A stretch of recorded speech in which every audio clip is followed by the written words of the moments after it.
हाय friends, मैं Meena Pandey. Welcome back to my channel serve with love.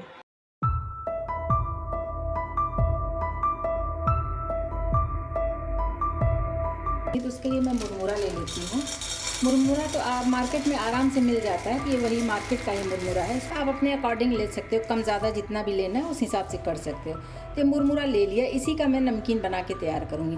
तो मुरमुरा कर देती हूँ साइड में, और नमकीन में सेव भी डालना है तो सेव भी मैं घर में ही बना के तैयार करूँगी। उसके लिए मैंने मिक्सी जार ले लिया है, हाफ़ कटोरी मैंने रिफाइंड ऑयल लिया है, और इसी कटोरी से मेज़रमेंट करके हाफ़ कटोरी ही मैं पानी ले रही हूँ। ये देखिए, हाफ़ कटोरी तेल लिया था तो हाफ़ कटोरी पानी लिया, इसको भी डाल देती हूँ। फ्रेंड्स, तेल और पानी एक साथ मिक्स नहीं होता है, लेकिन ये तेल पानी एक साथ डाल के मैं मिक्स करूँगी। मिक्सी का कैप लगा के मिक्सी चला लेती हूँ, तो फिर मैं आपको दिखाती हूँ। ये देखिए फ्रेंड्स, मिक्सी जार मैंने चला लिया, और इस तरीके जैसे दूध होता है ना, तो पानी और तेल मिक्स होके इस तरीके से ये दूध फॉर्म में बन गया है। इसके वजह से बेसन का जो सेव बनेगा बहुत ही सॉफ्ट बनेगा। तो फ्रेंड्स, मैंने 1 कप मेज़रमेंट के हिसाब से 1 कप बेसन लिया है। इसी बेसन में मैं 2 पिंच के करीब हल्दी पाउडर डाल रही हूँ, 2 पिंच लाल मिर्च पाउडर डाल रही हूँ, 2 पिंच गरम मसाला डाल रही हूँ। थोड़ा चटपटा बन के तैयार होगा सेव हमारा। 1/4 टीस्पून अजवाइन लिया है, हाथ से क्रश करके इसको डाल देती हूँ। 1/4 टीस्पून हींग डाल रही हूँ। मसाले को और जो बेसन लिया अच्छे तरीके से मिक्स कर लें ताकि कोई गांठें वगैरह नहीं रहे। बेसन को मैंने छान के लिया है, लेकिन फिर भी जो मसाले वगैरह डाले हैं ना, बारिश का सीज़न है तो गांठें पड़ जाती हैं। तो इस तरीके से अगर कर देंगे तो सारी गांठें जो भी होंगी टूट जाएंगी। तो ये बेसन में मैंने मसाले अच्छे तरीके से मिक्स कर लिए हैं। जो मैंने इधर ये फाइन सा तेल और पानी को मिक्स करके बनाया है ना, ये थोड़ा सा ही बना है फ्रेंड्स, क्योंकि अगर ज़रूरत पड़ेगी तो मैं और पानी मिक्स कर लूँगी। लेकिन अगर हमारा ये मिक्सचर ज़्यादा हो जाता तो वेस्ट हो जाता है ना, इसलिए मैंने इतना ही बनाया है। तो थोड़ा थोड़ा ये जो मिक्सी जार में ग्राइंड कर लिया तेल और पानी को, इसको ऐसे डाल के मैं इसका एक डो तैयार कर लेती हूँ। तो ये गीला भी नहीं रहेगा और बहुत हार्ड भी डो नहीं चाहिए हमें। इसका सेव बना के तैयार करना बहुत हार्ड भी नहीं चाहिए होता है। मैं आपको दिखाती हूँ बना के। तो ये देखिए फ्रेंड्स, ये हमारा बेसन इकट्ठा हो गया है, और इसी तरीके की हार्ड बेसन हमें चाहिए, ज़्यादा सॉफ्ट नहीं होना चाहिए। बेसन हमारा हार्ड सा तैयार हो गया है। तो मेरे पास ये सेव बनाने वाली मशीन है, इसी से बना के तैयार करूँगी। और इसमें देख रहे हैं ना, ये ढेर सारे ये इसके पार्ट्स ये मिल जाते हैं। ये देखिए, ये बहुत सारे पार्ट्स मिल जाते हैं। तो जिससे भी मर्जी आप नमकीन बना सकते हो। तो मैं दो चूज़ कर रही हूँ। एक इस तरीके का ये सेव बनेगा, और एक जो इस तरीके का है ना, ये रिबन जैसा निकलता है, रिबन जैसा निकलेगा। यही 2 तरीके का मैं यूज़ करूँगी। तो ब्रश में मैंने हल्का सा तेल लगा लिया है। ये मशीन में जो है दोनों तरफ से, इधर से भी ऐसे तेल ग्रीस कर दे रहे हैं, और इधर घुमा के इधर भी ऐसे ग्रीस कर देंगे तो वो जो बेसन है ना, वो बेसन हमारा इसमें चिपकेगा नहीं, बहुत अच्छे तरीके से सेव बन के निकल जाएगा। ये 2 पार्ट जो लिया ना, इसमें भी मैं अंदर साइड में ऐसे लगा दे रही हूँ ऑयल को। तो अभी मैं पहले ये सेव निकालूंगी, पहले सेव बना लूँगी, उसके बाद मैं दूसरा वाला यूज़ करूँगी। जो ये रिबन जैसा निकलेगा ना, इसको भी मैं दिखाऊँगी किस तरीके से रिबन जैसा निकलता है। तो इधर जो मैंने बेसन बना के रख लिया है ना, हाथ में हल्का सा तेल लगा ली हूँ। इसको मैं 2 पार्ट में कर रही हूँ, क्योंकि 2 डिज़ाइन में बनाऊँगी ना, तो इस तरीके से 2 पार्ट में कर दिया। एक मैं ऐसे ले रही हूँ, जो सेव बनाऊँगी इस सेव वाले में से डाल देती हूँ, और इसका ऊपर का जो हैंडल होता है ना, ये भी ऐसे लगा देती हूँ इसमें। तो तेल देख रही हूँ कि गर्म हो चुका है। एक छोटा सा पीस डाल के चेक कर लेती हूँ। तेल हमारा अच्छे तरीके से गर्म हो गया, जैसे कहते हैं हाई हीट होना चाहिए ना, उसी तरीके के हाई हीट तेल गर्म है। तो अभी जो मशीन में मैंने भर लिया है ना, इसमें से सेव बहुत अच्छे से निकल जाता है। ये देखिए, स्टार्ट हो गया ना निकलना। तो बस ऐसे ही हमें ये घुमा लेना है।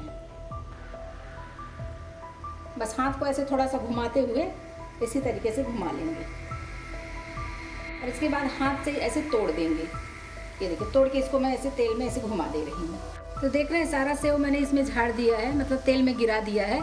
अभी जब तक ये बबल्स आ रहे हैं तब तक मैं इसको टच नहीं करूँगी। जब बबल्स इसके ख़त्म हो जाएंगे, फिर मैं छन्नी से उलट के दूसरे साइड घुमा दूँगी, ताकि दोनों तरफ से अच्छे तरीके से क्रिस्पी कुरकुरा हमारा ये सेव पक के तैयार हो जाए। बुलबुले जो थे वो ख़त्म हो गए हैं, और सेव हमारा पूरे तरीके से दिखने लगा है। इसको बस ऐसे, ये देखिए, इसको ऐसे उठा के हमें ये दूसरे साइड में ऐसे घुमा देना है। तो दोनों तरफ से अच्छे तरीके से क्रिस्पी पका लेंगे। तो ये घुमाते फिर से बुलबुले आने लगे ना, क्योंकि ऊपर साइड में पका नहीं था। तो दोनों तरफ से अच्छे तरीके से क्रिस्पी में ऐसे पका लूँ। फ्रेंड्स, सेव हमारा अच्छे तरीके से सेक चुका है। देख रहे हैं ना, कलर भी इसका चेंज हो रहा है। क्योंकि मैंने इसमें लाल मिर्ची और हल्दी पाउडर डाला है, इसलिए थोड़ा ये डार्क कलर में ही आएगा और ऐसे रहेगा तभी क्रिस्पी रहेगा, खाने में मज़ा आएगा। इसको मैं हटा लेती हूँ। इसी तरीके से जो मैंने बताया ना कि रिबन टाइप का बनाऊंगी, उसको भी बना लेती हूँ। सेव निकाल लिया कढ़ाई से और जो रिबन वाला बनाना है ना, उसको रिबन वाला मैंने इसमें देखिए लगा दिया है। अभी इसको भी मैं इसी तरीके, ये देखिए रिबन निकलना स्टार्ट हो गया है ना, देख रहे हैं, ये देखिए पतला सा निकल रहा है। बस इसी तरीके से चलाती रहूँगी तो इसके रिबन से भी, चाहे छोटा बड़ा जैसे भी आपको रिबन चाहिए आप उतने बड़े बना सकते हो, लेकिन मुझे तो नमकीन में छोटे छोटे ही डालना है, तो मैं चाहे तो ऐसे तोड़ भी सकती हूँ। ये देखिए अभी टूटा नहीं है, तो मैं हाथों से ऐसे तोड़ के बीच में डाल दे रही हूँ। तो बस इसी तरीके का ये रिबन वाला भी हमें बना लेना है। निकला ना, मैं ऐसे पतला से इसको फिर से तोड़ दूँगी।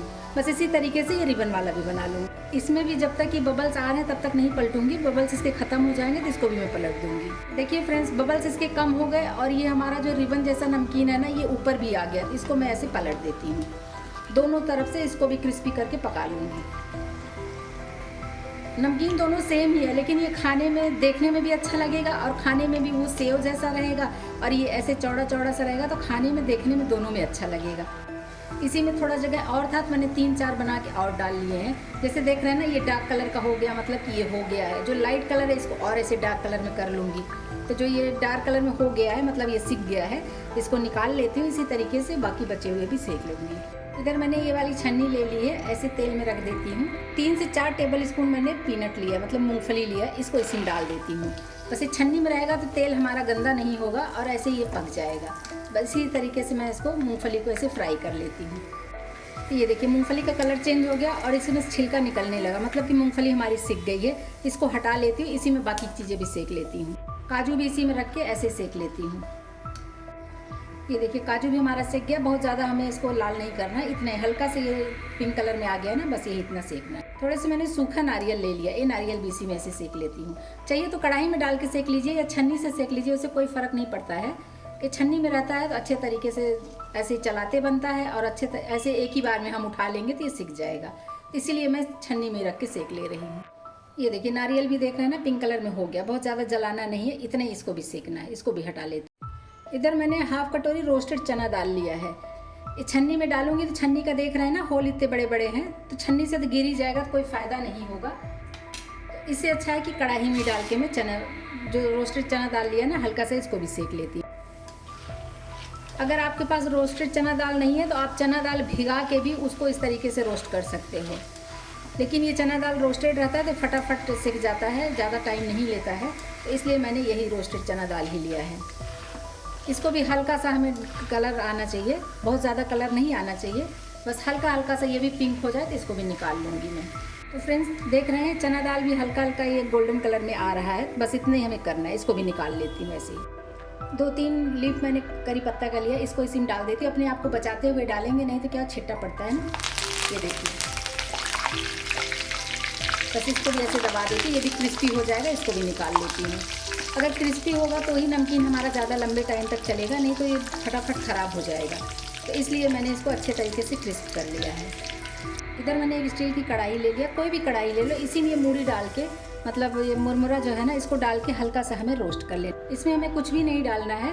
वैसे तो मुरमुरा हमारा अच्छे तरीके से क्रिस्प है, ये देख रहे हैं ना, ऐसे टूट जा रहा है, लेकिन इसको हल्का सा और मैं चला लेती हूँ तो थोड़ा सा और क्रिस्प रहेगा। ये गैस को स्लो कर दिया है, 2 मिनट इसको ऐसे चलाऊँगी। बहुत ज़्यादा चलाने की ज़रूरत नहीं है, क्योंकि मुरमुरा हमारा क्रिस्प ही है। मैंने अभी पैकेट खोला है तो इसलिए इसमें क्रिस्पीनेस बना हुआ है। नहीं तो जैसे बारिश का सीज़न है ना, तो फटाफट सॉफ्ट हो जाता है, फिर खाने में मज़ा नहीं आता है। तो इसलिए मैंने इसको अभी तुरंत ही खोला है। बस 1 से 2 मिनट ऐसे हमें इसको रोस्ट कर लेना है। और कढ़ाई में मैंने कुछ भी नहीं डाला, खाली कढ़ाई में इसको इसी तरीके से मैं थोड़ा सा रोस्ट करूँगी। नमकीन के लिए एक मसाला बना के तैयार कर लेती हूँ। उसके लिए मैंने एक प्लेट ले लिया है। 1/2 टीस्पून काश्मीरी लाल मिर्च पाउडर ले रही हूँ, 2 पिंच हल्दी पाउडर ले रही हूँ, 2 पिंच जितना गरम मसाला ले रही हूँ, 1/2 टीस्पून अमचूर पाउडर ले रही हूँ, 1/2 टीस्पून नमक ले लेती हूँ, 2 पिंच के करीब चाट मसाला ले रही हूँ, 1/2 टीस्पून रोस्टेड जीरा पाउडर लूँगी, 1/2 टीस्पून धनिया का पाउडर ले रही हूँ। फ्रेंड्स, जैसा कि मैंने पहले भी वीडियो में बताया कि धनिया का पाउडर मैं बना के रख लेती हूँ, ये वही धनिया का पाउडर लिया है मैंने। मसालों को अच्छे तरीके से मिक्स कर लेते हैं। आप चाहिए तो मिक्सी जार में चला लो तो अच्छे तरीके से मिक्स हो जाएगा, या फिर थोड़ा सा टाइम लगा के ऐसे स्पून से भी मिक्स कर देंगे ना, तो ये मसाले अच्छे तरीके से मिक्स हो जाएगा। ये देखिए तो ये मसाला अगर आप बना के रख लेते हैं ना फ्रेंड्स, तो कोई भी भेल पूरी या कुछ भी चाट वगैरह बना रहे उसमें डालेंगे तो ये मसाला बहुत ही असरदार है, बहुत ही टेस्टी लगता है। ये मसाला भी हमारा बनके तैयार हो गया है। ये करी पत्ता सेक लिया था ना, इसको ले लेती हूँ। करी पत्ता से बहुत अच्छा टेस्ट आ जाता है नमकीन में हमारे। ये जो मैंने सेव बना के तैयार किया है ना, देख रहे हैं ऐसे टूट जा रहा है, मतलब बहुत ही क्रिस्पी बना हुआ है। तो इसको मैं ऐसे चूर दे रही हूँ, मतलब कि ऐसे ही इसको तोड़ दे रही हूँ। थोड़ा सा छोटे छोटे पीस में कर देंगे ना, तो जो इसको खाएंगे तो खाते भी बनेगा और देखने में भी अच्छा लगेगा। इधर जो मैंने रिबन वाले बना लिए थे सेव ना, ये वो वाले हैं। इसको भी ऐसे छोटे छोटे पीस में तोड़ दे रही हूँ। और सुनिए कितना क्रिस्पी बना हुआ है, देख रहे हैं। तो ये भी खाने में मुंह में जब आएगा ना, ऐसे पीस पीस आता है तो अच्छा लगता है। तो चाहिए तो सारा तोड़ दीजिए, थोड़ा डालना है तो थोड़ा ही डालिए। इस तरीके से मैं तोड़ के डाल दे रही हूँ। इधर मैंने जो रोस्टेड चना दाल और मूंगफली सब कुछ रोस्ट कर लिया था ना, ये वो डाल देती हूँ। सभी कुछ डाल दिया है। जो मसाला बना ली हूँ ना, ये मसाला मैंने इसी के हिसाब से बनाया, जितना ही नमकीन बन के तैयार होगा इसी में सारे मसाले भी मैं ऐसे डाल दे रही हूँ। अभी इसको मैं मिक्स कर देती हूँ। आप चाहे हाथ से मिक्स कर दीजिए या स्पून से मिक्स करिए, जैसे मर्जी वैसे मिक्स कर लीजिए। और मिक्स करने के लिए थोड़ा बड़ा बर्तन लेंगे तो ज़्यादा अच्छा रहेगा। इसको मैं हाथ से ऐसे मिक्स कर दे रही हूँ, ये देखिए इस तरीके से। या फिर इस तरीके से जैसे टॉस करते हैं ना, ऐसे भी कर देंगे तो भी ये अच्छे से मिक्स हो जाएगा। बहुत ही शानदार नमकीन बन के तैयार हुआ है फ्रेंड्स। एक बार इस तरीके से बनाएंगे ना, जैसे बारिश का सीज़न होता है, लोग चाय पीने के शौकीन होते हैं, तो चाय के साथ में कुछ भी चाहिए होता है उनको खाने के लिए, तो थोड़ा सा प्लेट में ये ले लिया, साथ में चाय बना के दे दिया, तो खाने का मज़ा ही आ जाएगा। तो इसलिए इस तरीके से नमकीन बना के ज़रूर घरों में रखना चाहिए। तो अगर रहेगा तो बच्चे हों चाहे बड़े, जब भी उनको खाने का मन करेगा तो अपने से भी ले सकते हैं। फटाफट चाय बनाया और प्लेट कटोरी में नमकीन लेके और फटाफट खाए, तो खाने में भी मज़ा आएगा और टाइम पास भी बहुत अच्छा है इसका। जब टाइम पास के लिए भी लोग खाते हैं तो उसके लिए भी बहुत अच्छा है। तो फ्रेंड्स, ये नमकीन मेरा बन के तैयार हो गया है।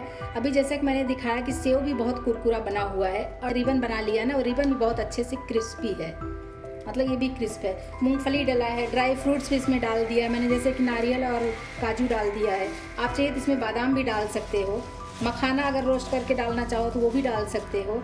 ये नमकीन मैंने मिक्स कर लिया है, लेकिन अभी इसी में एक तड़का लगा के डाल देती हूँ। तो उससे क्या होगा कि जैसे लाई आप देख रहे हैं थोड़ा सा वाइट वाइट दिख रही है ना, तो उसमें थोड़ा कलर आ जाएगा। तो आइए तड़का बना लेती हूँ। कढ़ाई मैंने वही ले लिया जिसमें सेव बनाया था। हाफ़ टी स्पून इसमें जीरा डाल देती हूँ, हाफ़ टी स्पून ही सरसों दाना डाल रही हूँ, इनको चिटकने देती हूँ। हाफ़ टी स्पून इसमें हल्दी पाउडर डाल रही हूँ, 1 टीस्पून नमक डाल रही हूँ। गैस को बंद कर देती हूँ और इसको ऐसे चला लेती हूँ। तो जो मैंने नमकीन बना के रखा, चाहे ये तड़का उसमें डाल दीजिए, चाहे तो वो नमकीन जो है इसी तड़के में डाल दीजिए, दोनों सेम ही काम करेगा। तो ये कढ़ाई में लगा है ना, इसलिए मैं ये नमकीन इसी तड़के में डाल दे रही हूँ। गैस बंद कर दिया है। अभी इसको मैं मिक्स कर देती हूँ। तो जो लाई थोड़ा सा ये वाइट वाइट दिख रहा है ना, ये येलो कलर में आ जाएगा, मतलब कि हल्दी नमक सभी कुछ अच्छे तरीके से मिक्स हो जाएगा। बस और कुछ भी मिलाने की ज़रूरत नहीं है, बस इसको ऐसे चला लेती हूँ तो कलर इसका चेंज हो जाएगा। देख रहे हैं ना, थोड़ा थोड़ा ये येलो कलर में आ रहा है, बस यही चाहिए। हल्दी पकी हुई है तो कच्चा ऐसा कुछ नहीं है कि कच्चा लगेगा, और खाने में टेस्ट भी बढ़ेगा। थोड़ा तड़का लगा, तड़के से भी टेस्ट अच्छा हो जाएगा। नमकीन में येलो येलो कलर सा आ गया ना, देखने में भी अच्छा लग रहा है। तो बस अभी ये बन के तैयार हो गया। इसको ठंडा होने देती हूँ, उसके बाद मैं एयर टाइट कंटेनर में भर के रख दूँगी। तो इसी बाउल में इसको निकाल लेती हूँ ताकि ये ठंडा हो जाए। सारे नमकीन को मैंने इस बाउल में ट्रांसफ़र कर लिया है। बस इसको ऐसे चला देती हूँ, थोड़ा सा ठंडा हो जाए। ठंडा होने के बाद एयर टाइट कंटेनर में भर के रखेंगे ना, तो ये बहुत लंबे टाइम तक चलेगा। आप इसको चाहे जितने टाइम तक खाइए, ऐसे क्रिस्पी बना रहेगा, सॉफ्ट नहीं होगा। लेकिन अगर गर्मा गर्म हम कंटेनर में भर देंगे, मतलब उसके नमी से ये सॉफ्ट हो जाएगा। लेकिन अभी देख रहे हैं ना कितना क्रिस्पी बना हुआ है, बहुत ही टेस्टी नमकीन बन के तैयार हुआ है फ्रेंड्स। तो ऐसे मैं इसको ठंडा होने देती हूँ। तो फ्रेंड्स, अभी ये ठंडा हो चुका है। इसको मैं एक कंटेनर में भर लेती हूँ। इसके लिए मैंने एक कांच का कंटेनर ले लिया, इसी में ये भर देती हूँ। मैंने ये कंटेनर में भर दिया। इसको ऐसे कैप लगा के रख दूँगी ना, इसको बहुत लंबे टाइम तक हम खा सकते हैं। जैसे टी टाइम स्नैक्स के तौर पे दे सकते हो। बच्चों का स्कूल खुल गया है तो स्कूल में जो शॉर्ट ब्रेक होता है उसमें उसके लिए दे सकते हो टिफ़िन में। चाय पीने का मन हो तो चाय बना लीजिए और साथ में इसको ले लीजिए प्लेट कटोरी में। खाने का मज़ा ही दुगना हो जाएगा, और चाय के साथ तो बहुत ही टेस्टी लगेगा फ्रेंड्स। इस तरीके से बनाएंगे ना, बड़े हों या बच्चे, सबको बहुत ही पसंद आएगा। आप लोग भी बनाइए और इन्जॉय करिए। तो फ्रेंड्स, मैंने ये मुरमुरे से नमकीन बना के तैयार कर लिया है। बहुत ही टेस्टी बना है। टी टाइम स्नैक के तौर पे बहुत अच्छा लगेगा खाने में। बड़े हों या बच्चे, सबको बेहद ही पसंद आएगा। तो आप लोग भी बनाइए। अगर आपको मेरा तरीका पसंद आया हो तो लाइक और कमेंट्स करना बिल्कुल भी मत भूलना फ्रेंड्स। लास्ट तक मेरी वीडियो देखने के लिए थैंक यू।